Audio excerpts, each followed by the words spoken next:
Hey, we'll continue talking about Looker Studio dashboard that we created from scratch, and this is already 7th video of this series. And today I want to talk about conditional formatting and for tables and footer, and let's finish our first table.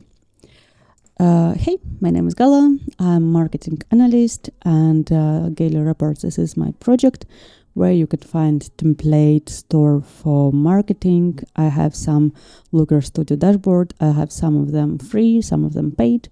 So feel free to subscribe and get your Looker Studio dashboards. Also, I have some blog with a lot of articles about analytics for marketing. So enjoy and hope to see you on my website. And now we're back to our dashboard.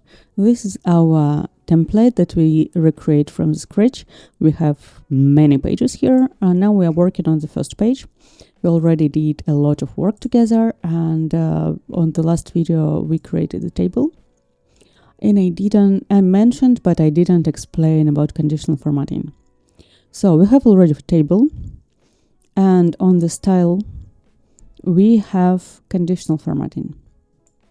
So let's see which options do we have here. Let's click Add Formatting. And let's see. We have single color and color scale. Let's observe single color. We can select field. For example, active users. Let me see which numbers do we have here. Okay. And we can select condition. Condition like equal, greater, less. For example, I think that what we have here as well. For example, I'm curious about average revenue per user. This field, I think this is more. I like this one more. Average revenue per user, and if it is less than 5, do we have it? Yeah, we have. No. Yeah, we have. So I think that this channel, for example, is in danger, and I would like to put more attention for this channel. So this is why I want to use conditional formatting. So if it's less than 5, I can add or condition here and select something else. Or I can change or I can add and condition. So we are looking for rows where average revenue per user is small and active users, number of active users, for example, big. If you know about or and in SQL or in Google Sheets, it works the same. Or if we use or, it means the function will check one line, and if we are good there, it will work, or second line, and it check one of these. And when we use and, our row should be good for both condition, or maybe third, or whatever. Let's do simple thing. And here, what is interesting, we can color the entire row or some specific metric. And this is nice because we can use, for example, we want to show only average revenue per person and first, or we can highlight first user default, or I want to highlight exactly this field. How do I want to highlight it? So I'm worried. If I worried, I want to show that it will be red with white. So this is how to show it. And I can click Save. And we can see that conditional formatting is working above everything here. But also we can see that we highlight not some rows where we didn't have purchases and didn't have revenue. So I don't know if it makes sense to highlight it, because like organic video we had only 6 users, so yeah, it's fine that we have 0. That is why we can use we can update our rule. We have one rule here. We can click and we can edit this rule, and we can add and, for example, active users greater than 100. So I can select exact number, or I can select some specific metric. So if something like, for example, we have Facebook cost and Google Ads cost, and we can say if Facebook Ads cost greater than Google Ads cost, then make it red, something like that. So we can use some specific metric, but in our case, I will use just 100 users, for example. Let's save and see how it updated. And now we can see that okay, I didn't fix it. Where we didn't have purchases, we didn't highlight this row. But you see that now we selected the full row, entire row, and I want to select only average revenue per person. Yes, so now we highlight this one. When we highlight red, maybe I want to highlight green and the good one as well.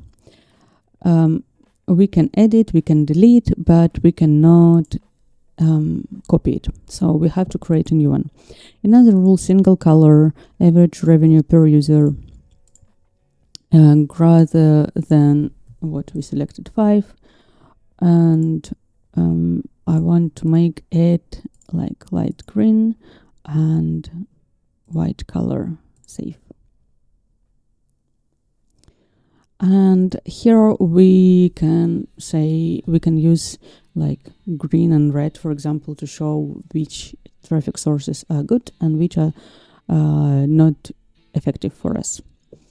Then we can make, in last video we used, where is it? Heat map for this. But we also can use, for example, let's work with conversions. Let's use color scale, and we can select conversions, formatted based field conversions, and we can select different versions here. For example, we can say something like that, and good, it is green. It could be light green. Okay, it could be like dark green. This could be like normal green, and this could be red. Or it could be neutral, for example, like something gray, maybe a bit darker gray.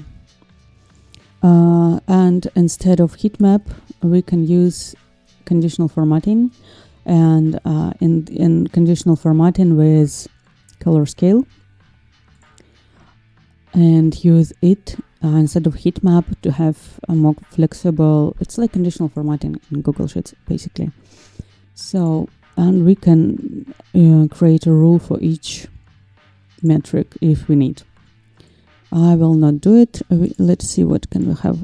What else do we have it? We can change percentage here. So 0.0, maybe we can change to 70 here, and we can change percent to number and set up exact numbers here. And we have a list of our rules that we can edit.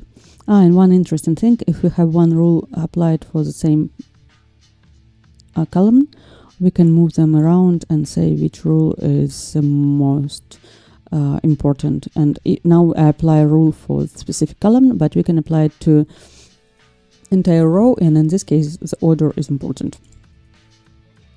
So here is the bit conditional formatting. It's super nice. And one interesting thing that if you use, we don't have it here because I have a heat map for my cells. I cannot make every odd or even row with different colors, because if I use heat map, I can use only heat map. With conditional formatting, I can use, okay, let me change it. Number, let's change all heat map to numbers, because as you see, like conditional formatting is we apply above heat map, so this is more important. Okay, I think we are good. So when we use conditional formatting and we don't use heat map, we can make this odd row color, and we can do this stuff, for example. And if we use heat map even for one column, we cannot use this option. And for example, our table can look like this. We selected every second row, and with this we use heat map. We use conditional formatting, and we can select some parameters that we are interested in. I think that's it about conditional formatting. I think it's super nice. And the last thing on the page, it is a footer. I like to add footer on my page, on my dashboard, because I can add some links there. I can add information about who created this dashboard or my email. So if you have question, please talk to me. So how do I do it? For this dashboard, I have all page the same length, so I can create it and make a report level. Maybe I will do not really black, but dark gray. And then I can add, let me copy it.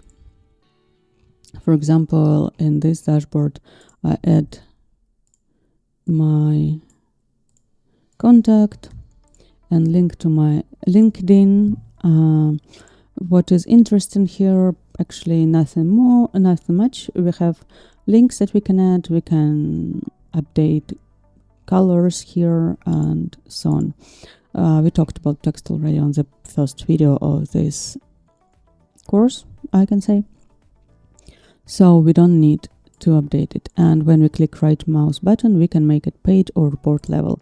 So when we create a new page, I have header has a purple border, it's a report level, and my footer is a report level, it has like purple border. I think we are good with the first page. We can observe our page, and it's already dashboard where you can change your Google Analytics account. You can observe your main data and do some analysis based on this data. Furthermore, we have more 6 pages of this dashboard. So please follow this video. Please give me a like. This is super important for YouTube. If you like this video, if you interact with this video, leave a comment, share this, and so on. It will be really helpful for me and give me motivation to create more useful videos for you. Thank you for watching. Don't forget to subscribe to my channel, to my blog, and talk to you soon.